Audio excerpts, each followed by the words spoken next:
Breaking. പഞ്ചാരക്കൊല്ലിയിലെ കടുവ ദൗത്യത്തിന് തണ്ടർബോൾട്ടും 24 പേർ ഉൾപ്പെടുന്ന സംഘം ഉടനെത്തും. 2 ഭാഗങ്ങളിൽ നിന്നായി വനത്തിലേക്ക് എത്താനാണ് തീരുമാനം. റോഷിപാൽ ഉണ്ട് വിശദാംശങ്ങളുമായി.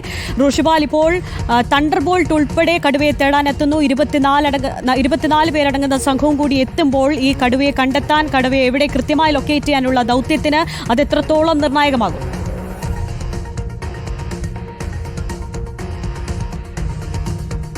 കടുവയെ ഏതാണ്ട് ലൊക്കേറ്റ് ചെയ്ത സാഹചര്യത്തിലാണ് വനംവകുപ്പ് ഇപ്പോൾ മാവോയിസ്റ്റ് ദൗത്യ സേനയായ തണ്ടർബോൾട്ടിന്റെ സഹായം തേടിയത് എന്നാണ് സൂചന.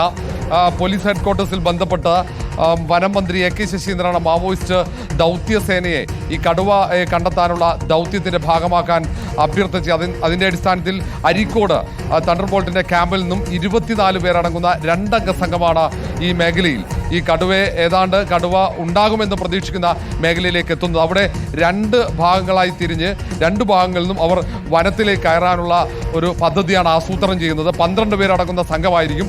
കടുവയെ കണ്ടാൽ അപ്പോൾ തന്നെ വെടിവെക്കുക എന്ന ഒരു ലക്ഷ്യത്തോടെ തന്നെയാണ് ഈ ദൗത്യത്തിന്റെ ഭാഗമാവാൻ തണ്ടർബോൾട്ട് സംഘം എത്തുക. കാരണം അവർക്ക് ആ മേഖലയിൽ, വനമേഖലയിൽ മാവോയിസ്റ്റ് സംഘങ്ങളെ തെരഞ്ഞ് ആ വനഭൂമിയുമായി ബന്ധപ്പെട്ട് കൃത്യമായ അതിൻ്റെ ഭൂമിശാസ്ത്രം അറിയാൻ കഴിയും. അതുകൊണ്ടാണ് ഈ തണ്ടർബോൾട്ടിൻ്റെ സഹായം ഉണ്ടെങ്കിൽ കുറച്ചുകൂടി എളുപ്പമാകും കടുവയെ കണ്ടെത്തുക എന്നതാണ് ഈ ഒരു ദൗത്യത്തിന് ഈ തണ്ടർബോൾട്ടിന് സഹായം തേടാൻ പ്രധാനപ്പെട്ട കാരണം അവർ നിരന്തരം മാവോയിസ്റ്റുകളെ കണ്ടെത്താൻ പരിശോധന നടത്തുന്ന മേഖല കൂടിയാണ് ഇവിടെ തണ്ടർബോൾട്ട് സംഘം തന്നെയായിരുന്നു ആദ്യം രാധയുടെ മൃതദേഹം കണ്ടെത്തുന്നതും. അതുകൊണ്ട് തന്നെ അവർക്ക് ഈ കടുവ ഉണ്ടെന്ന് കരുതുന്ന പ്രദേശത്തേക്ക് വളരെ എളുപ്പത്തിൽ തന്നെ എത്താൻ സാധിക്കുമെന്ന് വനംവകുപ്പ് പ്രതീക്ഷിക്കുന്നു. പ്രത്യേക പരിശീലനം ലഭിച്ചവരാണ്. സംസ്ഥാന പോലീസിന്റെ SOG കമാൻഡോ സംഘം കൂടിയാണ്. ഏതാനും സമയത്തിനകം തന്നെ 2 ടീമും ഈ മേഖലയിൽ എത്തിച്ചേരും എന്നാണ് അറിയാൻ കഴിയുന്നത്. ഒരു സംഘം ഇപ്പോൾ ആ പ്രദേശത്തിനടുത്ത് ക്യാമ്പ് ചെയ്യുന്നുണ്ട്. വനം മന്ത്രി ഉൾപ്പെടെ അവർ ഉദ്യോഗസ്ഥന്മാർ ഈ തീരുമാനമെടുത്തു കഴിഞ്ഞാൽ, ഇവരെ വനത്തിലേക്ക് കയറ്റിവിടാനുള്ള ഒരു തീരുമാനം അനുമതി നൽകി കഴിഞ്ഞാൽ ഉടൻ തന്നെ 24 പേരടങ്ങുന്ന തണ്ടർബോൾട്ട് സംഘം കടുവാ ദൗത്യത്തിന്റെ ഭാഗമായി വനമേഖലയിൽ പരിശോധന തുടങ്ങും. കടുവയെ ശ്രദ്ധയിൽപ്പെട്ടാൽ അപ്പോൾ തന്നെ വെടിവെക്കാനുള്ള നിർദ്ദേശം നൽകും.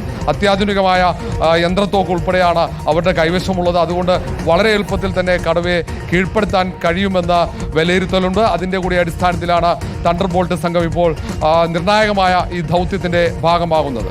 റോഷിപാൽ, ഇപ്പോൾ ഉന്നതതല യോഗത്തിന് ശേഷമാണ് ഇപ്പോൾ അടിയന്തരമായ ഒരു തീരുമാനം.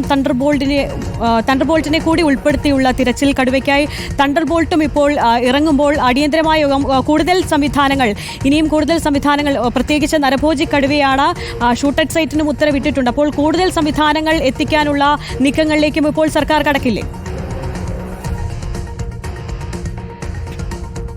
തീർച്ചയായും. കാരണം നേരത്തെ ഈ ദൗത്യ സംഘത്തിലെ ഒരാളെ കടുവ ആക്രമിക്കുക കൂടി ചെയ്ത ഒരു സാഹചര്യത്തിലാണ് ഇങ്ങനെ ഒരു തീരുമാനത്തിലേക്ക് എത്തുന്നത് എന്നാണ് അറിയാൻ കഴിയുന്നത്.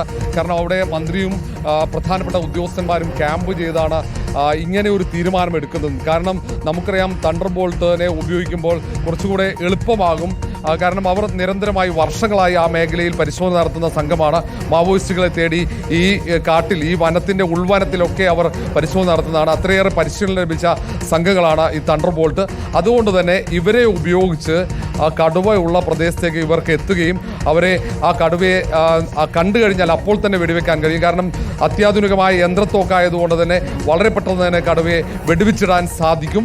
അതുകൊണ്ടാണ് ഈ 24 അംഗ സംഘത്തെ എത്രയും പെട്ടെന്ന് ഈ മേഖലയിലേക്ക് എത്തിച്ചേരാനുള്ള നിർദ്ദേശം സംസ്ഥാന പോലീസ് ആസ്ഥാനത്ത് നിന്നും ഈ ക്യാമ്പിലേക്ക് എത്തുകയും അതിൻ്റെ അടിസ്ഥാനത്തിൽ 2 അംഗ സംഘം അവിടേക്ക് തിരിക്കുകയും ചെയ്തു. അതിൽ ഒരു സംഘം ഈ കാടിൻ്റെ അടുത്ത്, അവർ വനത്തിലേക്ക് കയറിയിട്ടില്ല, ആ പ്രദേശത്തിനടുത്ത് അവർ ക്യാമ്പ് ചെയ്യുന്നുണ്ട്. വാഹനത്തിൽ ഓർഡർ ലഭിച്ചാൽ, ഉത്തരവ് ലഭിച്ചു കഴിഞ്ഞാൽ തൊട്ടു പിന്നാലെ തന്നെ ഇവർ ഉൾവനത്തിലേക്ക് പോകും. കടുവയെ കണ്ടെത്തി അപ്പോൾ തന്നെ വെടിവെച്ചിടാനുള്ള ആ വലിയ ദൗത്യത്തിൻ്റെ ഭാഗമാകും. ഏറ്റവും നിർണായകമായ നീക്കമാണ് അവിടെ നടക്കുന്നത്. അതിൻ്റെ ഭാഗമായുള്ള കൂടിയാലോചനയിലാണ് ഇപ്പോൾ തണ്ടർബോൾട്ടിൻ്റെ സഹായം കൂടി. നേരത്തെ പറഞ്ഞതുപോലെ നരഭോജി കടുവയാണ്. ഇവ ഈ കീഴ്പ്പെടുത്തുക അത്ര എളുപ്പമല്ല.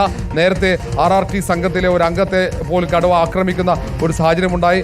അതുകൊണ്ട് ഒരു സാധാരണ തോക്കുപയോഗിച്ച് കടുവയെ കണ്ടെത്താനുള്ള ശ്രമം എത്രത്തോളം എളുപ്പത്തിൽ സാധിക്കും എന്ന ഒരു വിലയിരുത്തൽ കൂടിയുണ്ട്. കാരണം കുറഞ്ഞ സമയമാണ്, വൈകിട്ട് ഇരുട്ടായി കഴിഞ്ഞാൽ എളുപ്പമല്ല. അതുകൊണ്ട് ഈ വെളിച്ചത്തിൽ തന്നെ കടുവയെ കീഴ്പ്പെടുത്തുക എന്ന തീരുമാനമാണ് സർക്കാരിൻ്റെ ഭാഗത്തുനിന്നുണ്ടാകുന്നത്. അതുകൊണ്ട് തന്നെയാണ് തണ്ടർ ബോൾട്ടിൻ്റെ ഈ ഒരു ദൗത്യത്തിൻ്റെ ഭാഗമാക്കുന്നതും.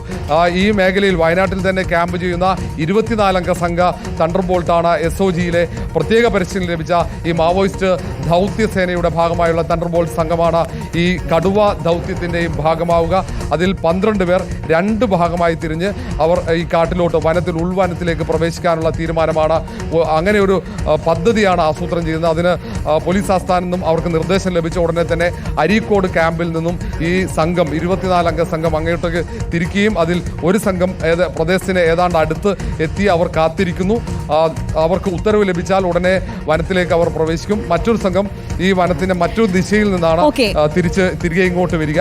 അങ്ങനെ ആ സംഘവും ഏതാനും സമയങ്ങൾക്കകം തന്നെ അവിടെ എത്തിച്ചേരും. സമയം വളരെ പ്രധാനപ്പെട്ടതാണ്. നരഭോജിയായുള്ള കടുവയാണ് ജനവാസ മേഖലയിലുമുള്ളത്. എത്രയും വേഗം തന്നെ ദൗത്യം പൂർത്തിയാക്കാനുള്ള ശ്രമങ്ങളുമാണ് നടന്നുകൊണ്ടിരിക്കുന്നത്.